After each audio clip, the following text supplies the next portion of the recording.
Hey, what is up guys? So sa video na ito, isututuro ko sa inyo kung paano may download itong GTA San Andreas na online. So dito sa GTA San Andreas ito is pwede ka makipaglaro kahit kanino, so hindi na siya boring. Pwedeng sa kaibigan mo o kahit kanino. Okay, ipapakita ko muna sa inyo kung paano siya laruin. So dito sa server na to is parang labanan ata ng mga gang. So pinili natin yung balas. So dito sa balas, ang kalaban natin dito is Grove Street, di ba? Ngayon, maghanap tayo ng Grove Street. So, bago ko siya ituro sa inyo is ipapakita ko muna kung paano siya laruin para may idea kayo kung ano yung ginagawa nyo. Kasi ako nung una, parang hindi ko alam yung ginagawa ko guys. Kasi bawat server na pinapasukan ko, parang iba't ibang way kung paano siya laruin. So, dito parang digmaan. So, balas and Grove Street. So, papatay ka ng Grove Street. Ngayon, kasi balas pinili natin. Kapag balas naman yung pinili, ay pag Grove Street naman yung pinili mo, papatay ka ng balas. Pero meron din naman yung mga ibang gang, pwede mong i-select. And pwede ka rin maging drifter dito sa server na to. So, yeah. Ngayon, pupunta na tayo sa clan ng Grove Street. So, dito sila banda. So, kung naglalaro kayo ng GTA San Andreas, alam nyo dito yung kampo ng Grove Street. So, dito banda yung mga kalaban natin. So, magtingin tayo and barilin natin sila. Uy, may mga baril sa likod. Nako, hindi ko nakita, may tao pala sa likod. Nako. Sige, ulitin natin sa pa. Magre-respawn naman to eh. So yeah, punta ulit tayo doon din. Maghanap tayo ng bagong kalaban. Kailangan makapatay tayo dito guys. So ayun, may nakita akong kalaban. So feel ko kalaban yan kahit hindi siya Grove Street. Pero feeling ko tabi lang siya sa ibang gang. So try natin sa baril-barilin. Naka-sniper tayo ngayon. Yan, patapatamaan natin hanggang sa mawalan siya ng buhay. So nawala. Oh, yun, may kalaban pa dito. Tratago tayo dito sa kotse. Palitin natin yung baril natin. Yan. Sige, patama mo. Yan. Ang hirap lang mag-aim dito, no? Tapos next. So napatay niya yung pinapatay ko. Patayin naman natin siya ngayon. Yun. Kapatay rin tayo sa wakas. May napansin pala ako dito guys na ramp. Try natin siyang talunin. Ito, try natin siyang talunin. So, lagyan natin ng retro para mas mabilis. Yung mga ibang server pala guys is meron silang parang magiging citizen ka doon. Tapos parang magtatrabaho ka sa kanila ganun. Magtatrabaho ka para may pera ka din. Meron mga store doon na pwede kang bumili. Parang citizen ka talaga doon sa nila, sa server nila. So maghanap kayo ng mga server ng ganun. Mag-explore kayo para then mag-search kayo dyan sa YouTube kung ano yung magandang server. Yung magandang server guys is yung Philippines na na server. So yun, try nyo hanapin yung ganun kasi yung mga language niya, yung parang hindi kayo mahihirapan sa language. Actually itong English server na nga lang na ito is mahirap siya hanapin eh. So good luck na lang sa paghanap ng PH server. Actually mas madali yung paghanap ng ng server kapag nagtingin ka sa YouTube eh. So try nyo maghanap dun sa YouTube, marami yan, promise. Mas maganda pa yung mga freebies pa sila. May free car, free money, ganun. So yeah, try nyo lang kasi mas maganda yun eh. Mga Pinoy talaga kalaban nyo, I mean kalaro nyo. Yung mga server pa lang yun guys is meron silang marang rules. So make sure sundan nyo yung mga rules nila. Then yun, para makalaro kayo ng madiwasay and hindi kayo mabandon sa server. Kasi sayang naman yung yung mga server na yun. Kasi mahirap talaga maghanap ng server na English tsaka Tagalog guys, promises. Yung marami naglalaro kasi kapag makakahanap ka ng server parang ikaw lang nandun, di ba boring. So dun sa server na yun, like magpakabait kayo, promise. Gawin niyo yung rules nila. Ganun lang yun. Okay, tuturo ko na ngayon sa inyo kung paano guys. So first thing first, punta kayo sa Play Store and search nyo tong SAMP. S-A-M-P. So search nyo yan. Then makikita nyo to. Basta itong logo na to, i-install nyo lang yan. Ganyan. Bali mabilis lang yan guys. Ay depende pala sa internet nyo. Kasi yung internet ko medyo mabilis siya ngayon eh. Pero yeah, mabilis lang yan. Then installing na agad. Tapos mamaya installed na. So wait lang natin saglit. Then yun, okay na. So i-open na natin ngayon tong SAMP launcher. Then next na gagawin natin is click natin tong install client. Then click nyo itong yes. Pagkatapos nun, pupunta kayo sa website. Dito sa website, hindi nyo maintindihan yung language, pero pindutin nyo lang ito CKA. Basta itong orange na to. Yan, pindutin nyo yan and click nyo yan download. And then i-wait nyo lang siya. Wait nyo lang yung download niya.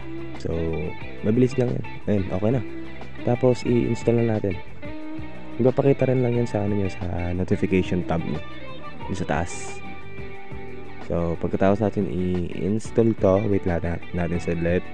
By the way guys, ito yung mga madadaling part kasi yung pinakamahirap na part is yung maghihintay tayong mag-install yung GTA dito sa launcher na to. So ngayon i-open na natin yung kaka-download natin na app. So baka malito kayo dyan na itong sump lang, yung sump na yun ng itong sump yan, yung sump na yan ang i-click nyo, baka malito kayo. So click natin tong allow, then yan, pipili kayo dito kung light or full. So syempre kapag full andyan lahat yung features, pero pag light hindi lahat ng features na sa'yo, pero ang pipili natin is light since malaki-laki na yung storage natin. So kailangan lang natin ng konting storage para dito, so yung light na lang. Then click natin tong update client, tas yes, then wait lang mag-download yan. Bale itong light version guys is 900 MB lang siya, yung full version is 2 GB. So kung siguro yung storage mo naman is malaki naman, kunin mo na yung full version, pero I suggest yung 900 MB na lang muna. So kapag master mo na tong game, doon ka lang sa full version. So mostly naman kasi pinipili nila 900 MB eh. Ewan ko na lang kung may kumukuha, pero tatry natin yan, yung 2 GB na yan soon kapag meron na tayong more storage. Kasi yung storage natin nakuha na lahat ng mga videos eh. So magdi-delete ako ng mga videos ko dito na i-upload ko na. So yon, after the waiting game pare, pwede na natin siyang laruin. So ang gagawin natin dyan is click natin tong 3 lines na to, itong server, then maghahanap tayo ng server dyan. Most likely ang pipili natin is yung English server kasi yun lang yung maintindihan natin. So click tayo ng server dito, hanap kayo. So ito, so maglalagay tayo ng player name. So lagay tayo ng player name Professor. Yan. And ano kaya? X. So ayan, okay na yan. Then play. Okay yan. So may mga permissions tayong i-agree sa kanya para magagamit natin yung mic. Kasi yung ibang game dito is ano siya eh, parang open mic. So pwede ka makipag-usap sa mga ibang players. So ito siya. Yan. Then maglalagay ka pa pala ng password dyan guys. So hindi ko na pinakita. So ito yung makikita mo pagkatapos mong mag-set ng password. Yung password nyo alalahanin nyo yun. Then pili tayo. Okay, maganda. Drifter is recommended. Group stick families. Balas. Vagos. So mag-select tayo. Yung drifter na. Then yan. Ito hindi nyo naiintindihan to, pero click nyo na lang kung ano yung mga clinic ko dito. So bali drifter yung pangalan ng server guys. Okay, labas tayo. Then since drifter tayo, hindi tayo makikipag laban. So hanap tayo ng kotse. Then mag-complete tayo ng mga task dito. Guys, paalala lang kung hindi nyo gusto tong parang server na to, pwede kayo lumipat sa iba. Kasi meron yung mga server na magiging citizen ka talaga doon. Parang meron kang trabaho, magkakaroon ka ng pera. Yung mga pera na bibili mo ng pagkain, ng mga kotse, ng mga bahay mo, ganun.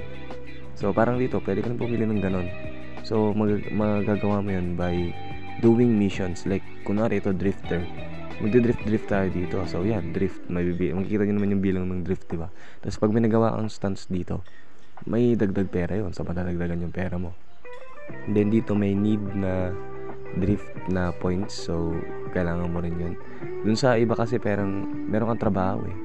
Magtatrabaho ka, then magkakaroon ka ng pera. Tapos ewan ko kung ano pa yung mga ibang features. So explore nyo na lang. Kasi hindi lahat ng server ganito. Meron yung mga server na magkakaiba talaga. Meron din yung mga server na magkakalabang kayo, like magbabarilan kayo. Meron din naman yung mga server na peaceful lang.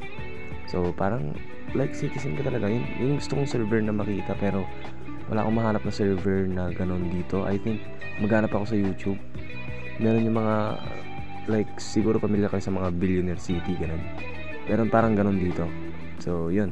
Okay, so kayo na lang mag-explore dito mga pare, since nasabi ko naman na yung mga dapat nyong malaman dito. So may mga nasabihin ako na hindi ko pa alam dito. So kayo na lang mag-explore. So yeah, ayoko nang pumunta to sa 11 minutes. So yun na lang sa video na to. Sana tulungan ko kayo. Paalam.